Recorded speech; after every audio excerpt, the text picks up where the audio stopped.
Welcome to Curtis Goes Corner, coming to you from a secret underground base in occupied America. Well, you're not going to believe this one. This is former Attorney General Eric Holder, who was Attorney General under President Obama. And he's going through what would happen if Trump is reelected and he has an Attorney General that goes after the people he wants them to go after. It's amazing to me. He talks about Hunter Biden charges where it's not a witch hunt, but it's certainly political pressure. No, it's not. It's not at all.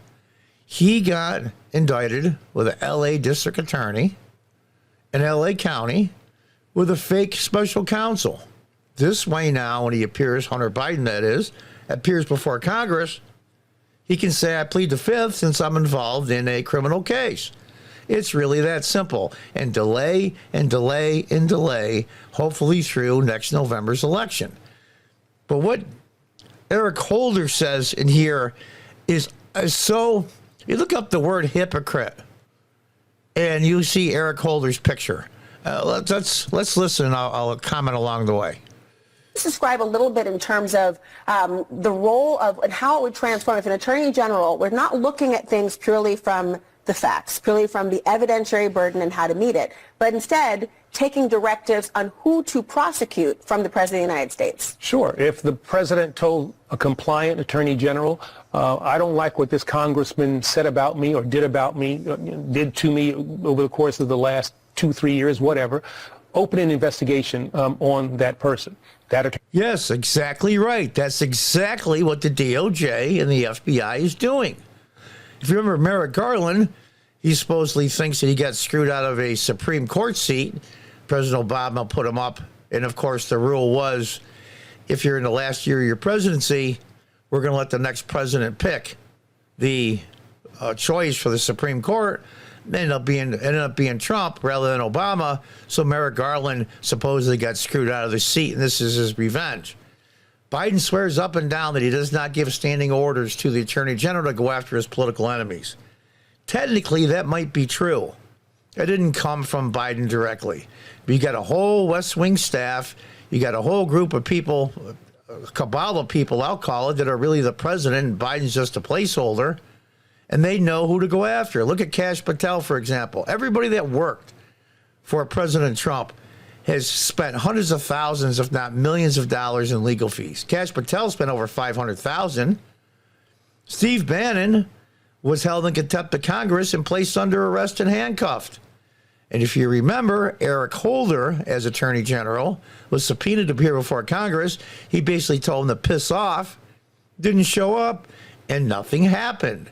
But Steve Bannon did it because of executive privilege, which President Trump eventually waived. So he wanted to appear before Congress. They said, no, we're going to put you under arrest.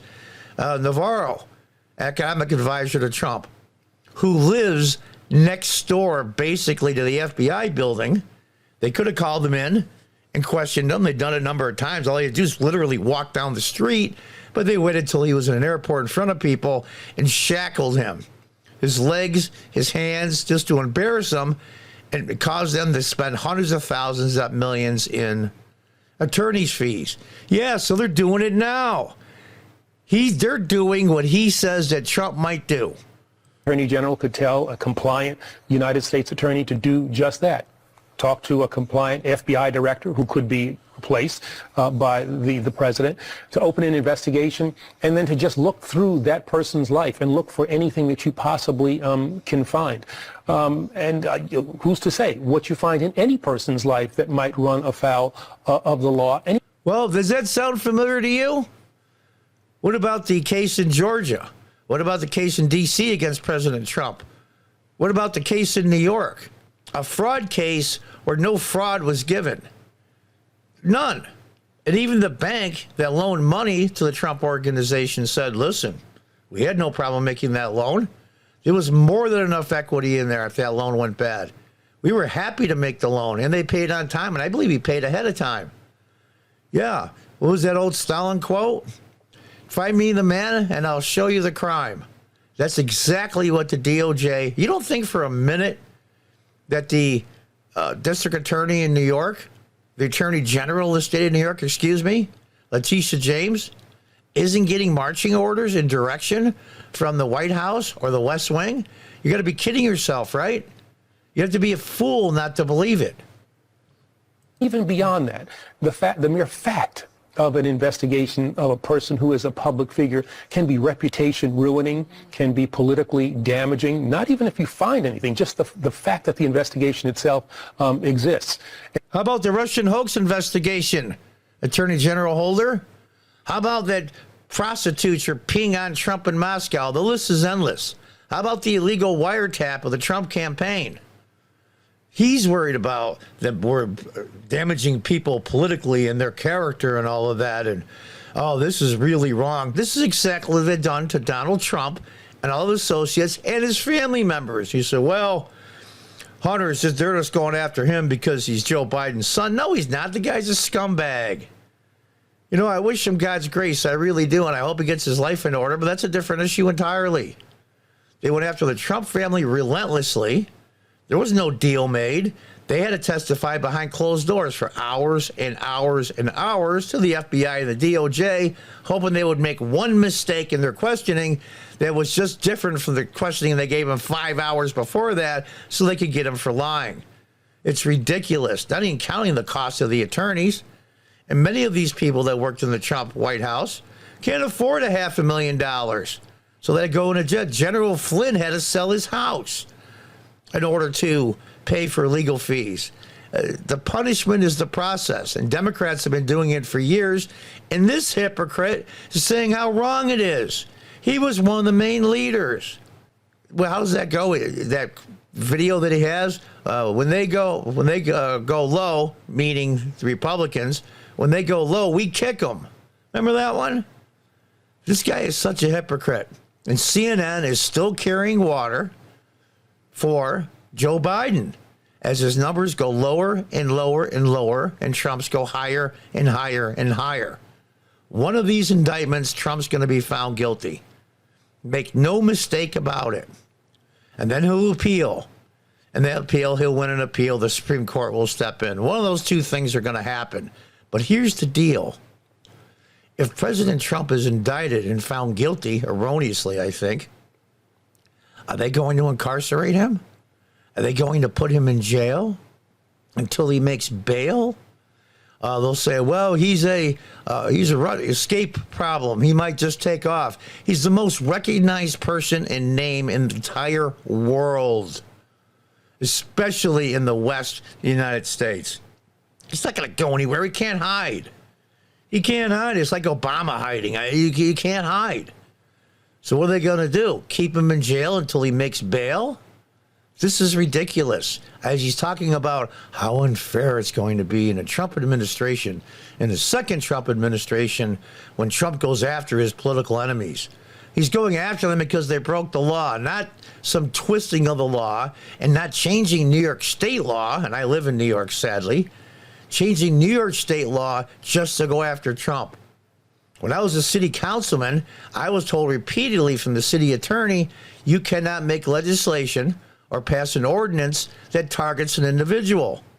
That's just common knowledge in law. But these guys don't care about that. You're going to go against a person, impugn his name and his political stature. You got to be kidding me. What these morons have done is they've made Donald Trump a victim. I didn't think that was even possible, but they're doing it, and now they're trying to cover their own ass. That if you vote for Donald Trump, they're going to go after innocent people, and he's going to use the Department of Justice as a weapon to wield against his enemies, and democracy is shattered. What a crock of bull. Let's listen to the rest. It's not much longer. And if you've got the full weight of the Justice Department, the full weight of the presidency, the full weight of the FBI focusing on somebody like that, that can be extremely damaging to not only that person individually, but to our democracy writ large. And not only to that person individually, i.e. Trump and all the people who used to work for him and support him, but democracy in general.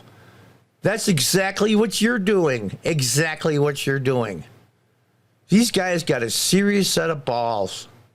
How can you sit there and lie like that and do the exact same things you're saying are going to be harmful to the democracy if Trump wins, when you've done them repeatedly and they're currently doing them now. It's amazing to me. How do they get away with it? I know most of CNN viewers are in a cult and they're never going to be changed. I get it. MSNBC people are worse. There's a good 40% block that believe every word this man just said, and they are just looking for justice in our democracy that teeters on the edge. What a crock of crap. And there's people that believe it. I see man on the street interviews that say President Trump is a traitor because his collusion with Russia. And that's been debunked. It's a hoax. But these guys have used the media, CNN especially, and MSNBC, to fool millions of people. When you're accused of something horrible, it makes the front page of the paper, even if you're a local elected official. But when you're found innocent, it's on page 14. Or they don't cover it at all. They'll accuse Trump of all kinds of crazy stuff, and all of his people, he tried to overthrow the government. You think you can overthrow the U.S. government just by taking over the congressional Senate chambers? Really and seriously? Without one weapon, without one gun, not one. Take over the government of the United States. If that was the case, then our world enemies would send several thousand people to the Capitol and overtake it like the old medieval days. Well, we got the castle, so now we're the king. It doesn't work that way. But this is the way these guys are making it sound.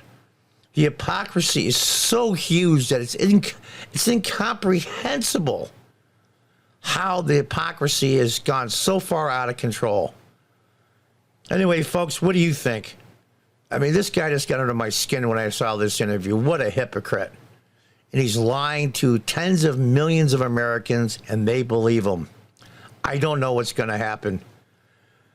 Pray that things work out. Until the next time, goodbye and good luck.